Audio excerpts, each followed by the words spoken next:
Hi guys. So I have some pretty surprising news out of Canada. So if you're part of the church and you love Yeshua, you're going to want to listen to this because this is a huge overreach of government. And anyways, stay tuned.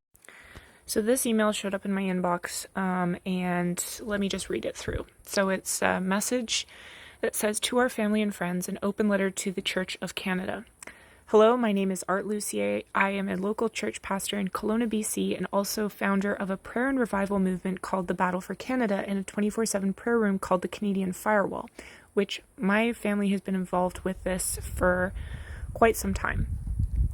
So since 2018, we've hosted 5 events nationwide, each called the Battle for Canada. Our 6th event, scheduled for June 23rd through July 2nd from St. Jean-Baptiste Day to Canada Day, has been booked and planned at the Centre de Congrés de Québec since February of 2023. Hundreds of people have bought airfare and booked hotel rooms, but as of 4 a.m. yesterday morning, we discovered secondhand that this gathering had been summarily cancelled by the Ministry of Tourism. We were not notified directly, but informed by a news article posted in the CBC.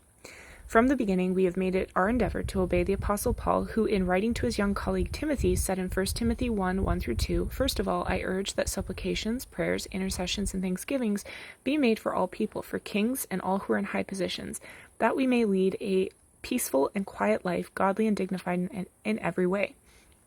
As the verse states, we pray for government officials so that all Canadians may lead a peaceful, secure, and prosperous life.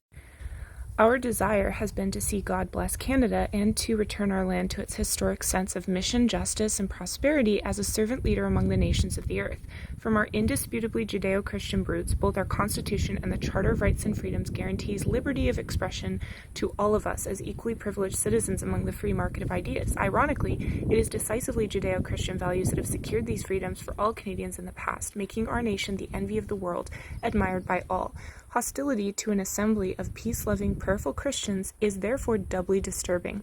The foundations of our freedom are not only eroding, they're being jackhammered by politicians. On a purely financial level, every event that we have done has poured multiple hundreds of thousands of dollars into the local economies through hotel bookings, restaurants, and other expenses. In these challenging times, the event in Quebec City would similarly bring a financial blessing. What would the government oppose a peaceful gathering with clear economic benefit? Are they going to compensate the various restaurants, hoteliers, and business owners? In themselves, the immediate implications of this government intrusion are shocking, but the extended implications are truly enormous. Are Canadians now a thought-controlled citizenry? Are perfectly legal financial transactions, routine commerce, and the peaceful free assembly of like-minded people now the exclusive provenance of state-approved ideologies? Is the sovereignty of the church now the leashed lapdog of government approval? Is it right or moral for the elected government officials in the democratic society to forcibly beat free citizens into submission with their ideological billy club? How much longer before we must also offer I'm not going to say that on TikTok. While our dear leaders pass in the streets, are our children truly ours to raise or theirs to indoctrinate? Is disagreement now punishable as dissent? Is the Ministry of Tourism or the Ministry of Compliance? Is this the Ministry of Tourism or the Ministry of Compliance? Because let me assure you, the Ministry of Tourism did not unilaterally make this decision. They merely delivered a verdict that was first delivered to them. So who is next? You, perhaps? Consider our great and unforgivable sin that we stand with our Catholic brothers and sisters in opposing the ongoing... TikTok won't let me really talk much about that either. We expect that parents should be able to raise their children as they see fit. We believe that churches can and should remain open as an essential service to care for the poor, the needy, the sick, and to proclaim the good news of God's love. I ask for the people of this great nation to pause and reflect. Is Canada today the nation in which you grew up? Is this the Canada you want your children to grow up in? Anyway, the letter continues on, and I'll post it in the comments. But yeah, so we just found this out. Now, Art has been very vocal against some of the stuff that the government's been doing lately, and so it's possible that it's just his reputation has preceded him and gotten him into this sticky situation.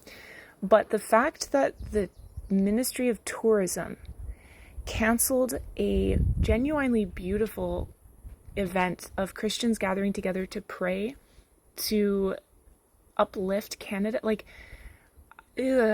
that's crossing some massive bounds. I don't know about you guys, but this should really concern you. And we've literally seen like young people like Josh Alexander, for example, getting arrested in Calgary for handing out Bibles. 17, 18-year-old kid. I think he's still 17 years old. Like arrested for handing out Bibles. And arrested in his school for speaking up about the values that he holds as a Christian.